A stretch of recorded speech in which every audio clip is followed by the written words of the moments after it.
you're going to pull up some of this stuff for Rebecca? Yeah. Because we just really want in real time for you to be able to bask in how talented our political staffers are here.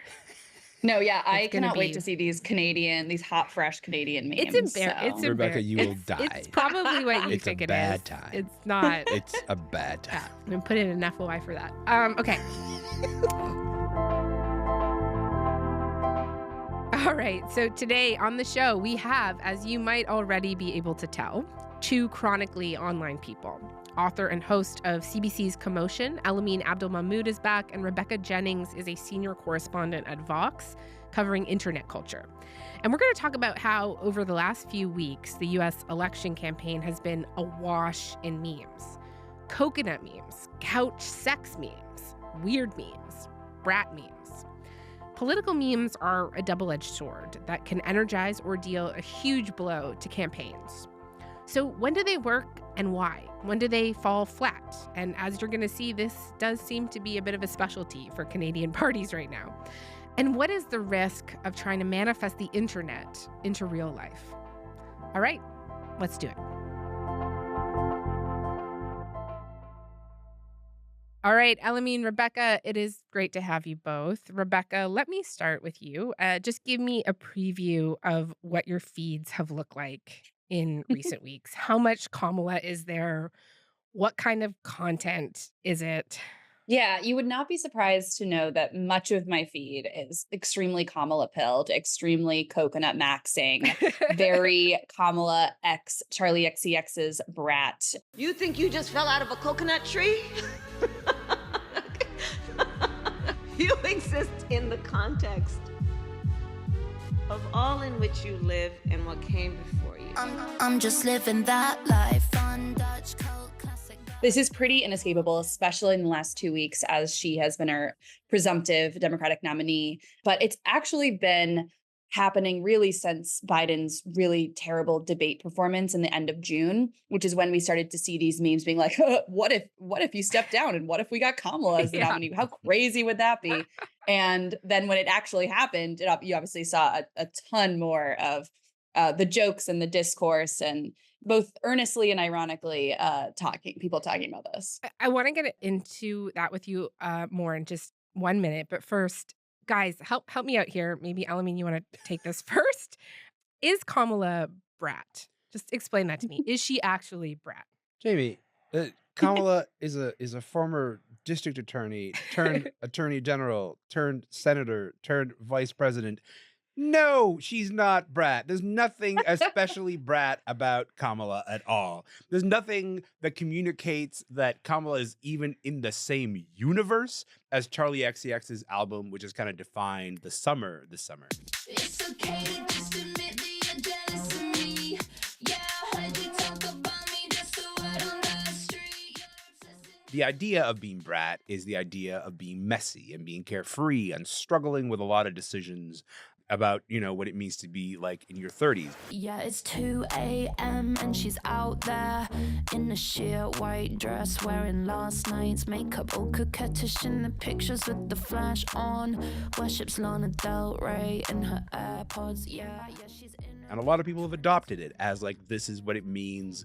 This is the sort of ethos is going to define the summer. In no universe does that intersect with Kamala Harris, the vice president of the United States. There's no universe. The only intersection is that Charlie XCX tweeted Kamala is brat, and that, unfortunately for everybody, killed Brat Summer.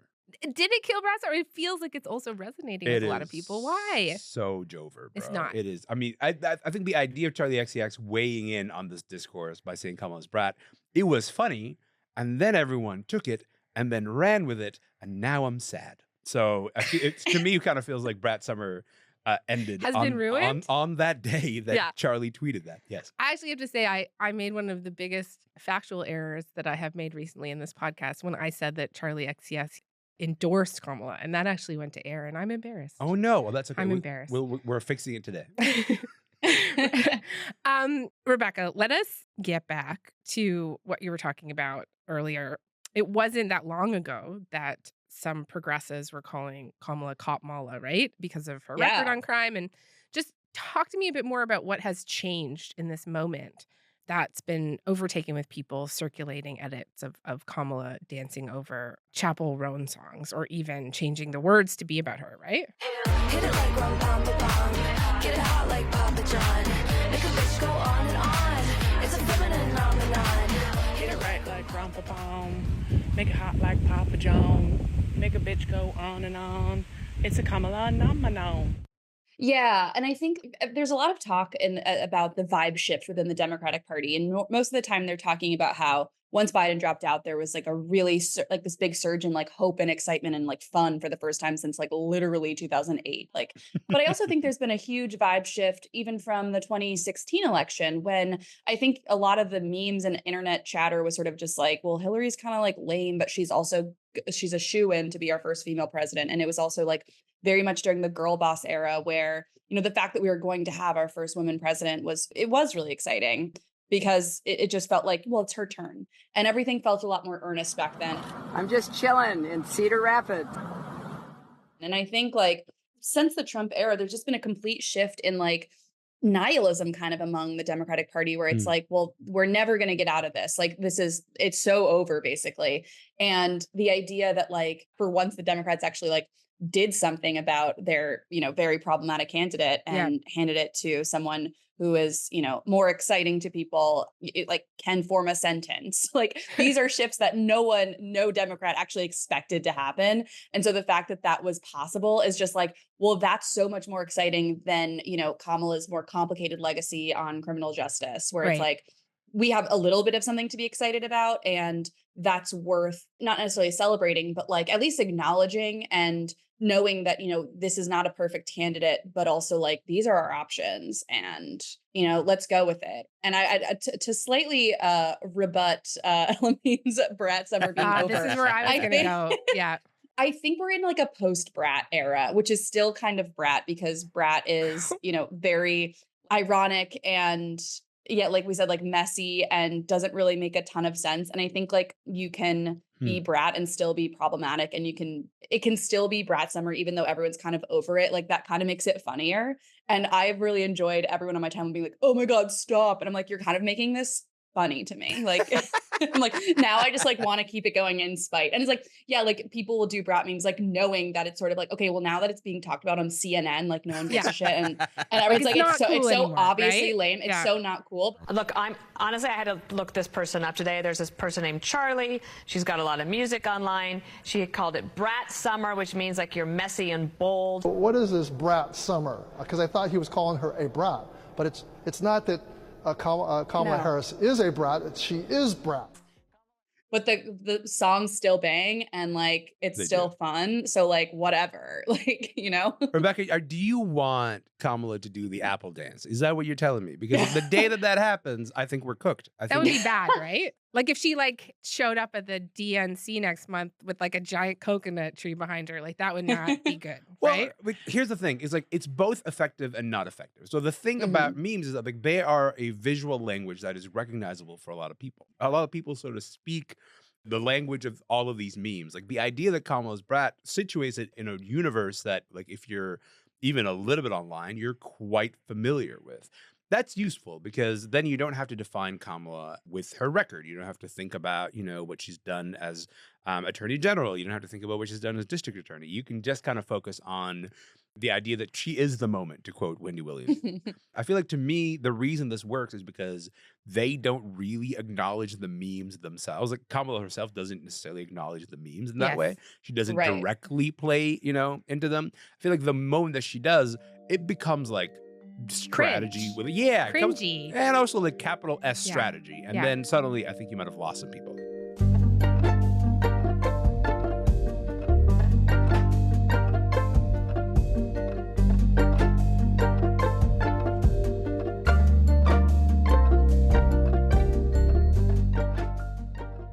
Well, just expand on that for me, because what you're hitting at here is when a meme, political meme, works and when it doesn't work. Yeah. and just flesh that out a little bit more. Yeah, so like here's the beautiful thing about Kamala Harris is that she's sort of a meme creating machine on her own. Like she's someone who just speaks in a way that is just a little bit odd, a little bit interesting, that is, people don't typically speak in that way.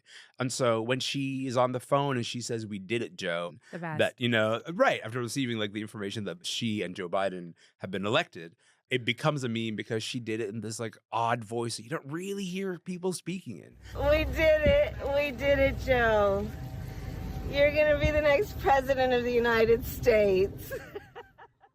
The idea of the coconut thing, I mean, the speech that she gave, perfectly cogent speech at the White House, but just has this like odd little pause and odd little laugh in it that makes it very memeable, which is to say like it makes it very like remixable. And I feel like when a meme is effective is like when you're not trying to actually like put it out there and say, look at me, I'm trying to use this meme as capital S strategy. And it's people who are running with it kind of organically. Think you the coconut tree? Bitch, you're not even the Context. It has to be authentic. It has to be authentic. I think we're going to go through in a little bit some ones that are not so authentic. But Rebecca, I want to ask you about another line of attack that the Democrats have been using towards the Republicans, calling them weird, right? And the internet has basically taken up that call. I've seen many memes with Republicans doing things like Tucker Carlson complaining about gender politics with M&Ms. The other big change is that the brown M&M has, quote, transitioned from high stilettos to lower block heels. Also less sexy. That's progress. M&Ms will not be satisfied until every last cartoon character is deeply unappealing and totally androgynous. Until the moment you wouldn't want to have a drink with any one of them. That's the goal. When you're totally turned off, we've achieved equity. They've won. JD Vance saying people with children deserve more votes. Let's give votes to all children in this country, but let's give control over those votes to the parents of those children. When you go to the polls in this country as a parent, you should have more power. You should have more of an ability to speak your voice in our democratic republic than people who don't have kids. Let's face the consequences. Trump bringing up Hannibal Lecter at a rally, like he's a real live person. And that also seems to be relatively successful. Like, would you agree with that? And then, maybe talk to me a little bit more about why you think that is. Yeah, I mean, I think it's been hugely successful. I think like for a long time, this was sort of the line of attack from the Republicans. It was like, look at these like blue-haired soy liberals, like look how weird they are with, they're not going to church every week, stuff like that. And I think that was hugely effective for them because it sort of brought like culture war stuff into like a very clear dividing line. Whereas I think now, the fact that like the Republican Party has gone totally off the rails with like following these insane incel adjacent ideologies that are like only exist in the weird like red pill manosphere, that like that's the base that they're speaking to, not like normal conservative Americans. And I think the fact that Democrats now can be like, hey, you guys are actually the weird ones and be right about it because they do have weird ideas. It's not only that they're like making weird tweets and stuff. It's like calling childless women or like step parents not real parents or not real human beings. It's like, that's not a popular policy. And sort of like that kind of candor of like, hey, we're calling it like we see it. Y'all are weird. And I think it's hugely effective when we're talking about a vice presidential candidate, where when someone made up a joke that he like fucked a couch and wrote about it in Hillbilly Elegy, people were like, yeah, I believe that. Yes. And so this is a really good example. Let me just give a little bit more context. For people that's like, fantastic. Yeah, why don't you explain that one, Jamie? It was a joke that somebody said that JD Vance had sex with a couch. Wrote about it in his book. Wrote about it in a book, which he didn't. But anyways, it has gone absolutely wild. Do you love couches with their luscious curves and supple fabrics? Do you wish there was a way to love couches even more? Introducing JD Jelly. There's all these pictures of couches everywhere on the internet. So I mean, really, this is an example of a meme that has been very successful in like taking down a candidate or contributing to. Yeah, I mean, look, before last week I knew one thing about JD Vance, and now I know two. Like that's how. That's how. He has sex with couches. Well, is that the second thing? That I know that he people doesn't. are. I'm gonna fact check that He did not write about it in his book. That's the correct fact check here. That's the efficacy of a political meme, right? Is it could sort of become the dominating story about a candidate. So much so that this guy's been out there. He's been doing stump speeches every day, and it has not really shaken how consistently that joke keeps coming up. This is the second week of the couch cycle, and if the we're gonna call dolphin it porn that. thing that he searched dolphin porn. I know it's not So, great for him. This is what I'm saying. Yeah. But look, I feel like this conversation has been giving a lot of credit to the Democrats up until this moment. I just want to be clear, like these guys aren't always so hot at the internet. Well, in fact, right? before this, they were actually actively quite bad at it. Like, I don't know if you agree, Rebecca, but to me, like, it feels like the shift went from Democrats adopting the Joe Biden voice of trying to use like high-minded ideas of like, we got to fight for the soul of America. Said it many times, and it's no more true or real than we think about the events of January 6th. We are in a battle for the soul of America, a battle that by the grace of God and the goodness and greatness of this nation, we will win. And then now they're like, these guys are weird. Yeah. In many ways, they've kind of used the mirror image of the Republican playbook for the last few years by saying, yeah, we can speak common political language too. And it's kind of working. Rebecca, remember when Hillary Clinton told everyone to Pokemon go to the polls? Yes, I do. Because we're going to have a lot of jobs from building infrastructure to coding, creating new apps. I don't know who created Pokemon Go, but I'm trying to figure out how we get them to have Pokemon go to the polls.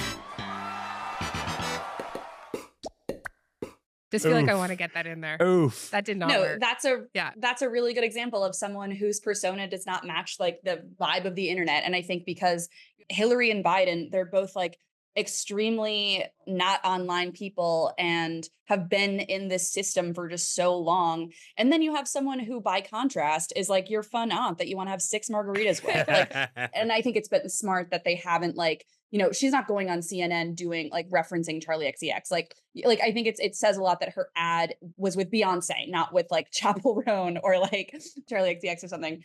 And that's why I think it hasn't really been hurting so far. But yeah, I don't think you're going to see her being like, yeah, coconuts on like on TV.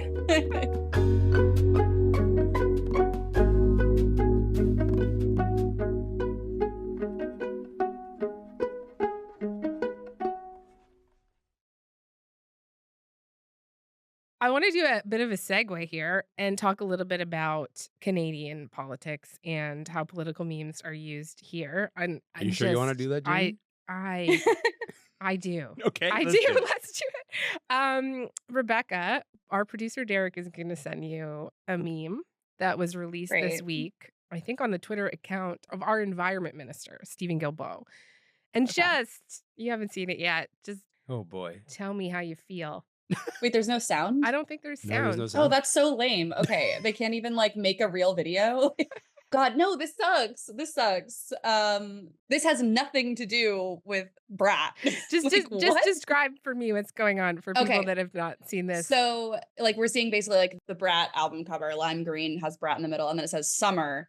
And then there's a animation that crosses out Brat and just writes housing, and then interlaid with a bunch of headlines about housing. Housing is Brat, I think, is the move that they're trying to make. Yeah. But there's no sound. Like, I feel like there's no artfulness to this. Like, I would be willing to forgive if it was like, you know, they got a person who's really good at video animation to like line it up with a song or something. No, none of that. That's so sad. Can I just say I want Rebecca to review my memes before I post them all the time? Just be like, this could use some work. I have some notes. Yeah. Because that was great. Alameen, what did you think when you saw that meme and the Liberals? I mean, let's talk about the Liberals first. Like, they've been trying lately. Prime Minister Trudeau has gone on all sorts of podcasts and various YouTube things. Randy Boissonneau posted a video with Sabrina Carpenter's Espresso. Isn't that sweet? I guess so. I'm working late 'cause I'm a singer. Oh, we look so cute. text partly said, I'm working late because I'm a liberal. But they're not catching on, right? They're not catching on. No. And remember in 2015, Trudeau did have that meme where someone was like, why do you have all these women in your cabinet? And he was like, well, it's 2015. It's 2015. I understand one of the priorities for you was to have a cabinet that was gender balanced. Why was that so important to you? Because it's 2015.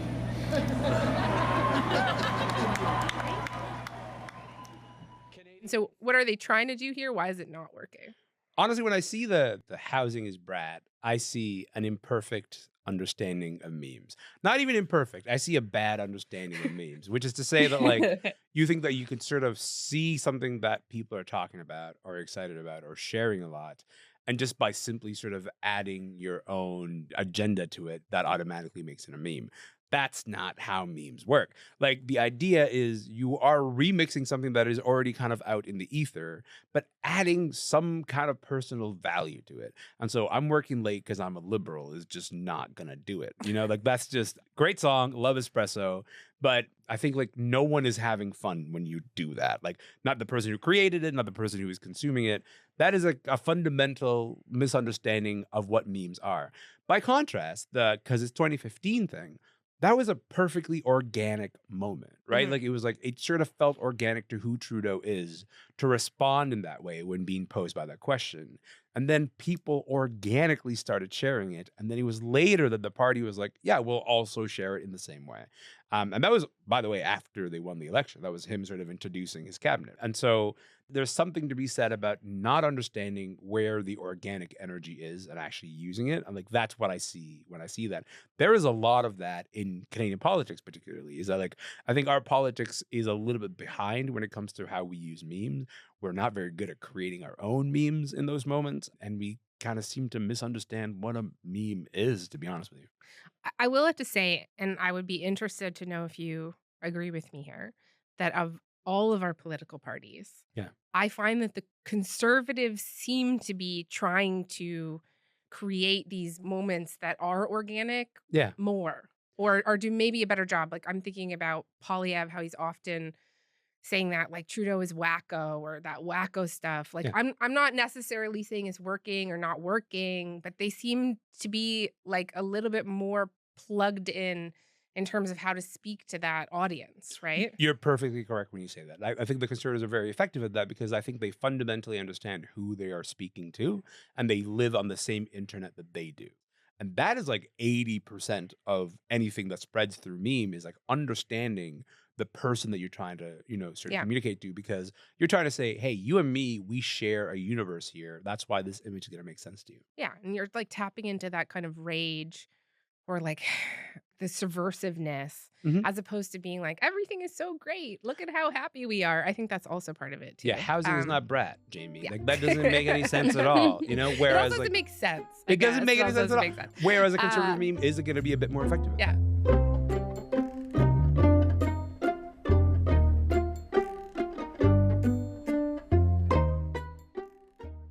Rebecca, just because the other one was so much fun, can we just do one more installment of you looking at Canadian political memes? We're going to send you one more. This is from our new Democratic Party, the NDP party. Okay. And in theory, they should be good at speaking to the kids. So, oh God. So here's a tweet from the NDP. It says, who else loves Venn diagrams? I'm assuming referencing Kamala Harris's noted love of Venn diagrams. Remember Venn diagrams, those three circles? Right. And then let's just see where they overlap. You will not be surprised because I have constructed a Venn diagram on this. Remember those three circles, how they overlap? I love Venn diagrams. So I just do. Whenever you're dealing with conflict, pull out a Venn diagram, right? And so, the three circles. And so it's three circles. One's cancel, one's corporate, one's handouts. And it just, in every single box, it says cancel corporate handouts, which just at a base understanding of Venn diagrams level does not make sense. Just not what Venn diagrams are. Doesn't even make sense, like visually or like literally. Like this is the greatest day of my life, Rebecca. Thank you so much. I'm so deeply, deeply confused at what they were trying to do. And I'm looking at the response tweets and it's like, someone's just like, what? Someone's like that's not how Venn diagrams work. And one's like, ironically, anyone who actually does love Venn diagrams would be offended by this disastrous failure to use one correctly. That's hilarious. How is this not deleted? Also, it's massively ratioed, which I think it says a lot. Yeah, it sure is. Look, like we are like having a lot of fun, be like, this worked or this didn't work. But what do we know about whether or not they could actually move the needle in an election, right? Rebecca, do we know anything about that? Can you even measure that? Can you think of examples from the past where, like, I'm kind of thinking of 2016 and Trump, but I don't know what you think about that. No, totally. I think Trump in 2016 is a perfect example of how to use memes to create this persona that can help win you an election. Obviously, no one can say for sure whether like it was the memes that did it, but I think they did a good job at creating this idea of him being this kind of, right-wing strongman, and a lot of illustrations at the time that used, like Pepe the Frog memes that were sort of like this edgy alt-right kind of image that then helped make him seem cool and alternative to people that were sort of like extremely like black-pilled, irony, like washed. And I think another example, my favorite example, is in 2004 when Howard Dean let out his little scream. And New Mexico, and we're going to California and Texas and New York, and we're going to South Dakota and Oregon and Washington and Michigan, and then we're going to Washington, D.C. to take back the White House. Yeah! Which kind of lost him the nomination.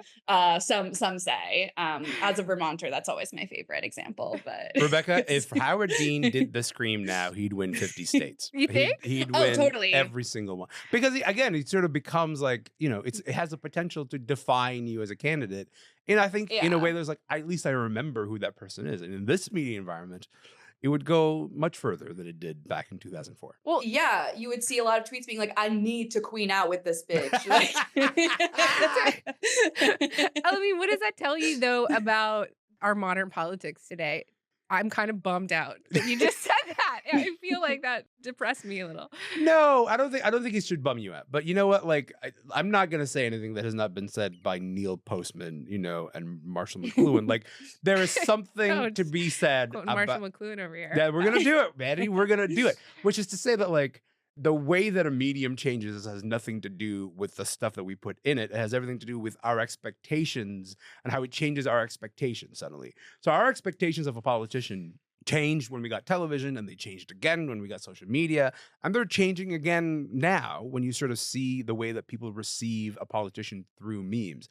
That's a thing to pay attention to, because suddenly my association with a politician becomes largely defined through those memes, because that's my general impression of them. And maybe it's not just me, but it's a whole lot of other people, who, if you're starting to vote now, then you're starting to adopt memes as a part of your political geography. Like, you go, I'm going to look at the memes about this person just as I'm going to look at, at the platform that they're putting forward.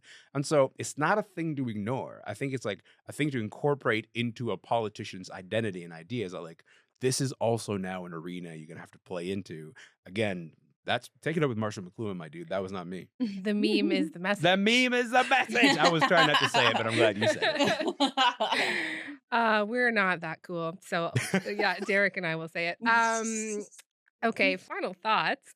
Rebecca, I am wondering if there is a risk here in leaning in too far to the memes and thinking that the memes are the message too much. Like, what do you think happens when parties look too hard at enthusiasm online and start mistaking it for the reality more broadly?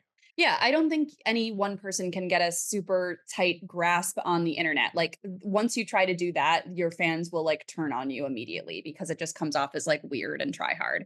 But like, I think what they've done well so far is that, like, again, like, not referencing these things at normal political events. And the idea that now she can like laugh alongside people that are like laughing with her, I think has been a positive thing. I think it adds to the sense of infallibility, where it's now you have the Republicans trying to like make edits of her saying the same thing over and over again. What can be unburdened by what has been? What can be unburdened by what has been? What can be unburdened by what has been? What can be but her online fans are like, okay, that's amazing. Like, what a queen. And so it's really backfiring. And that's because of the fact that she's already become so memeable on the left already. It's like the attacks that people used to use on like, you know, Hillary or Biden or whatever, just like aren't landing because she's in on the joke. And I think being in on the joke is really key here because Trump was totally in on the joke. But yeah, like she's not going to do the Apple dance. Thank God. Guys, this was a lot of fun. Thank you so much. Really appreciate it. Yeah. Thanks for having me. Should we do the Apple dance, Jamie? I don't even know what the Apple dance is. Oh, okay. Well, it's like a really easy TikTok dance to a single verse in the Charlie XCX song Apple, Oh, which I've I think, seen yeah. that. And then they take their hands and they go down. Okay, Yeah. Jamie's now doing the Apple dance. Oh, so no, Rebecca, it's great. no. Yeah, let's go. Okay, I'm going to go before I embarrass myself further. Okay. Thanks, guys. Thanks.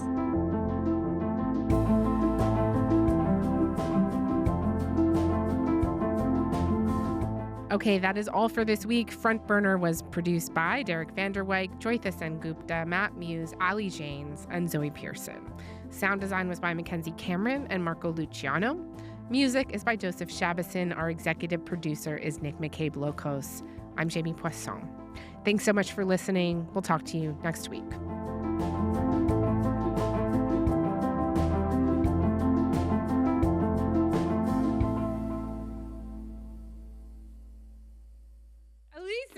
That Brat Summer thing came out in 2 official languages. Brat housing. It did.